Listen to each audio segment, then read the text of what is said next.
वकील खान और हम सभी सीनियर साथियों ने, तारिक अनवर साहब हो, रामजतन बाबू हों, सब लोग मिलजुल के लिस्ट दिए हैं। लेकिन अगर वो नहीं होता है तो इससे हम लोगों का थोड़ा प्रतिष्ठा सम्मान गिरता है। और आप ही सब कुछ है, हम लोगों के अभिभावक भी हैं, लीडर भी हैं, और आपके साहस और धैर्य को हम सैल्यूट करते हैं कि जब पूरे देश भर की राजनीतिक पार्टियां, देश भर के राजनीतिक लीडर्स जब सरेंडर कर गए, आप अकेला नेता हैं जो मोदी के सामने उनको आंख में आंख डाल के चुनौती देते हैं। इस जज्बे को हम सलाम करते हैं और उम्मीद करते हैं कि बिहार को भी न्याय का हक दिलाने तक आप इस संघर्ष को जारी रखिएगा। यही बिहार था जब पहली पंचवर्षीय योजना, दूसरी पंचवर्षीय योजना में नेहरू जी के समय में Bihar was the best administrated state in the country. ये कोई और नहीं कहा था, सरदार वल्लभ भाई पटेल ने कहा था। यही बिहार है जहां अकेले बिहार 27% चीनी नेशनल किटी में देने का काम किया था और 2% पर चला गया। डबल इंजन की सरकार है। ये बड़ा सवाल है। हम ज्यादा से ज्यादा समय जब आप मंच पर होते हैं तो कोई किसी को सुनना नहीं चाहता, मैं जानता हूं इस बात को, और इसलिए हम फिर पुनः आपका स्वागत करते हुए अपनी बात यहीं समाप्त करता हूं। जय हिंद, जय कांग्रेस पार्टी, जय राहुल गांधी। हमारे विधानसभा में लीडर डॉक्टर शकील भाई को मैं आमंत्रित करता हूं कि वो संक्षिप्त में राहुल गांधी जी का स्वागत करें। हयात लेके चलो, कायनात लेके चलो, चलो तो सारे जमाने को साथ लेके चलो। यही मिस्ताक, यही परन, यही कसम हमारे नेता राहुल गांधी जी का है। दो विचारधारा की लड़ाई इस मुल्क में चल रही है। कांग्रेस पार्टी अपने फ्रीडम स्ट्रगल के जमाने से लेकर आज तक गोडसेवादियों के साथ कभी कोई समझौता नहीं हो सकता है। हम अमन, आष्टी, प्रेम और मोहब्बत और इस मुल्क के तमाम अवाम की तरक्की चाहते हैं, और वो नहीं चाहते जो दूसरी ताकतें हैं गोडसेवादियों की, कि इस मुल्क की एकता, इस मुल्क की अखंडता, इस मुल्क की दोस्ती, इस मुल्क का भाईचारा बना रहे। इसलिए ये लड़ाई हमारे सामने है। संविधान ने जो हमको प्रोटेक्शन दिया है, उस प्रोटेक्शन को बार बार रिएट्रेट करने के लिए राहुल गांधी जी पूरे हिंदुस्तान में घूम रहे हैं। इनका इस्तकबाल, सदर इकबाल आपके और इनके बीच में कोई दीवार बनना नहीं चाहता। मैं जानता हूं कि निगाह बुलंद और सुखन दिलनवाज वाले हमारे राहुल गांधी जी ने जो अलग जगह है इस पूरे मुल्क में सामाजिक न्याय और सामाजिक एकता की बात जो कही और मुल्क की तरक्की की जो बात कही है, वही हमारा ध्येय है, वही हमारा प्रण है। बहुत बहुत शुक्रिया। जय हिंद, जय बिहार, जय कांग्रेस।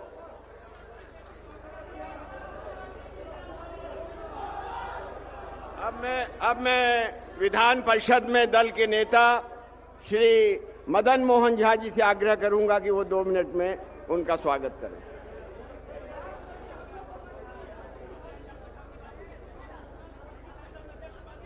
परम आदरणीय हम सबों के नेता सम्माननीय राहुल गांधी जी, हमारे प्रभारी मोहन प्रकाश जी, तारिक साहब, हमारे अध्यक्ष अखिलेश बाबू, सभी मंचासीन हमारे सम्मानित गण और सामने बैठे हुए हमारे हजारों साथियों, सबसे पहले तो मैं आप सबों के प्रति आभार व्यक्त करता हूं। जो आज तो संजोग से वेदर ठीक है, लेकिन इस वेदर में भी इतने सम्मान के साथ आप लोग आए हैं और हमारे नेता राहुल गांधी जी का स्वागत किए।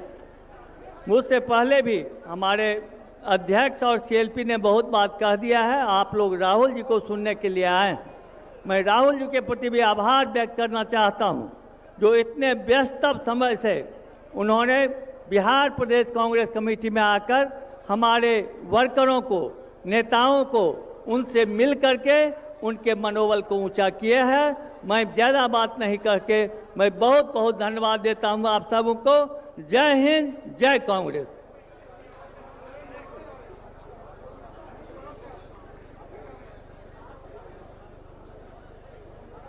मित्रों, इस मुल्क की आजादी की लड़ाई की जो विरासत है और उस विरासत पर जो हमला हुकूमत से हो रहा है, उसके खिलाफ इस देश में एक नौजवान जो उस विरासत का वारिस है, सीना तान के खड़ा है पूरी हुकूमत के सामने।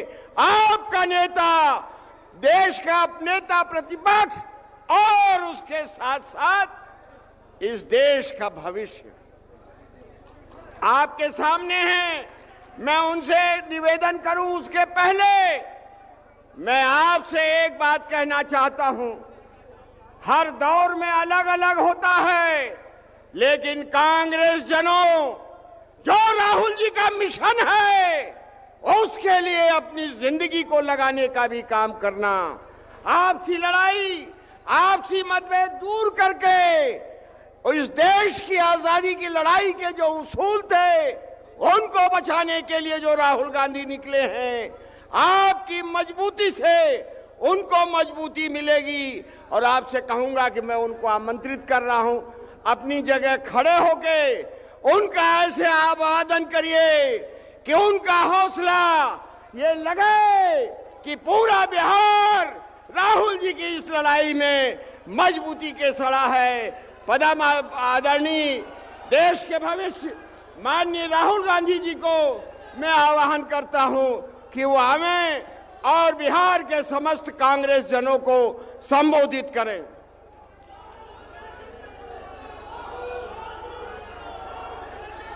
राहुल गांधी जिंदाबाद,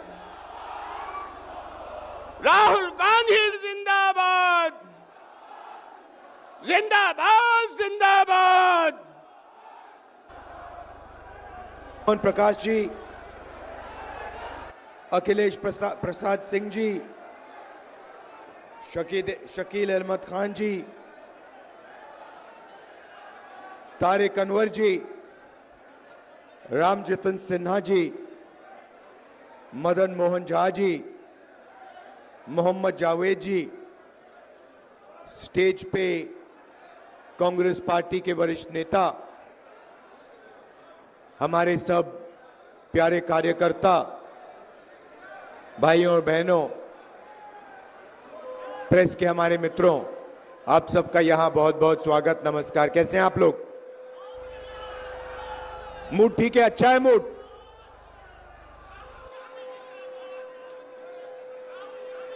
कुछ दिन पहले, माइक को ठीक करवाओगे?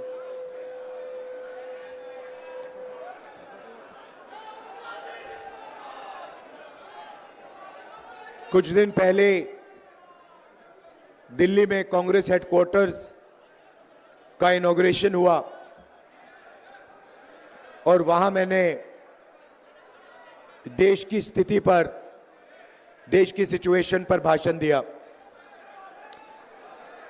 और वहां मैंने कहा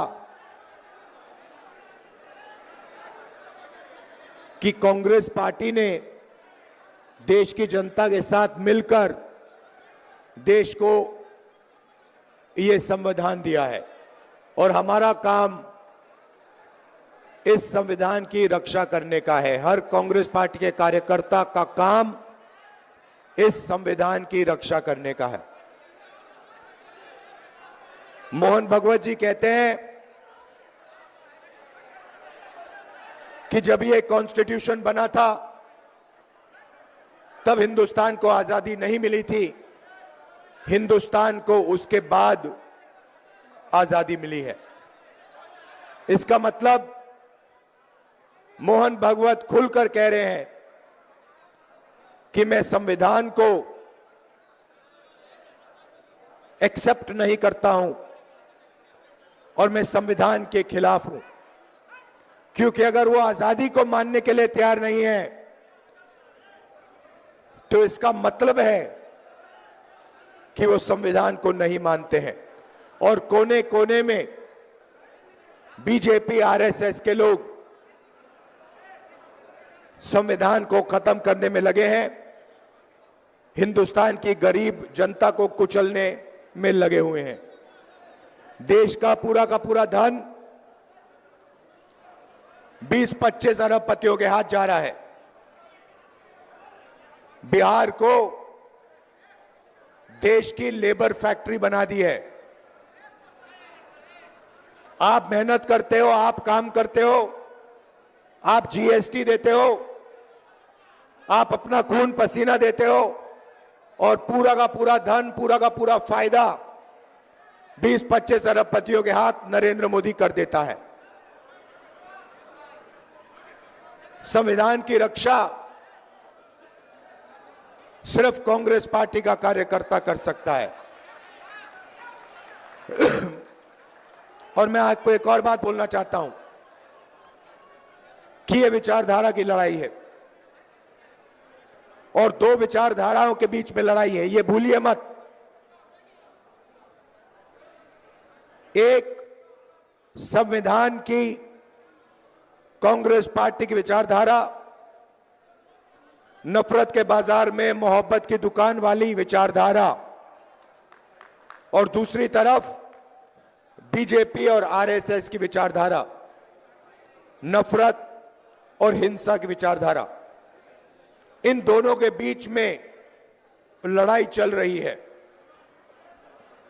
और मैं आपको कह सकता हूं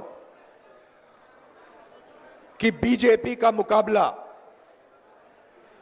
विचारधारा से ही होगा, कांग्रेस पार्टी की विचारधारा से ही होगा, और बीजेपी का मुकाबला सिर्फ कांग्रेस पार्टी का कार्यकर्ता और उसकी विचारधारा कर सकती है।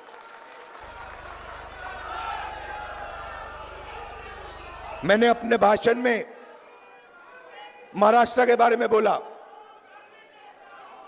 इलेक्शन कमीशन से हम आंकड़े चाहते हैं। महाराष्ट्र में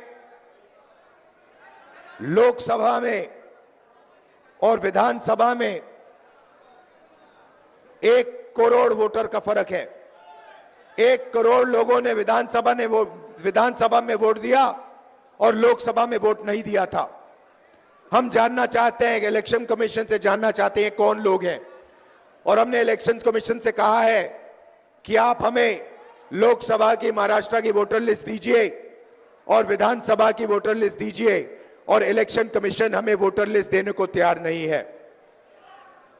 यह देश के सामने सच्चाई है। अगला चुनाव बिहार में है और यहां पे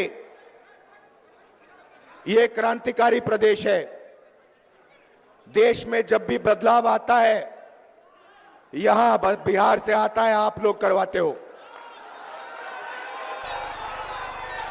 और इसीलिए कांग्रेस पार्टी को, इंडिया गठबंधन को एक साथ मिलकर बिहार में बीजेपी और आरएसएस को हराना है। यह विचारधारा की लड़ाई है। आप सबको तैयार हो जाना चाहिए। आप बब्बर शेर हो कांग्रेस पार्टी के, बब्बर शेर हो, टाइगर हो। आप तैयार हो जाओ। बीजेपी और आरएसएस की विचारधारा को बिहार में हमें हराना है। इंडिया गठबंधन के साथ खड़े होकर बिहार में हम इसको हराएंगे।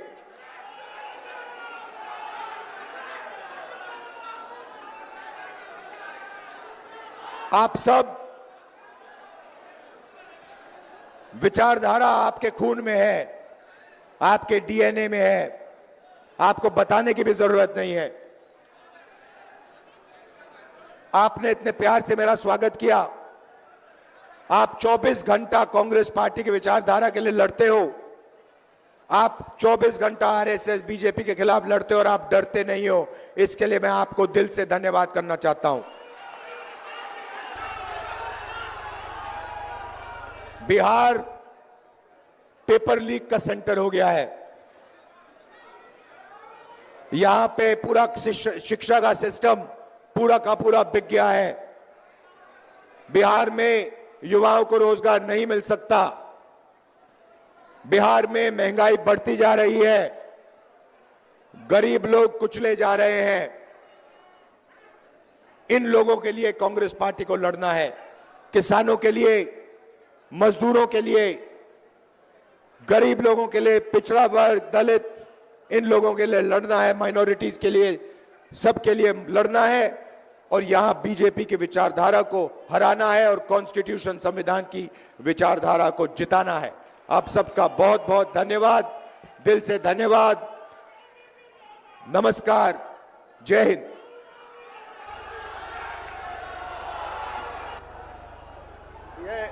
अभी रुक जाइए। जो इंदिरा भवन बना है कर्मचारियों के लिए, उसकी तस्वीर है और राजेश राम जी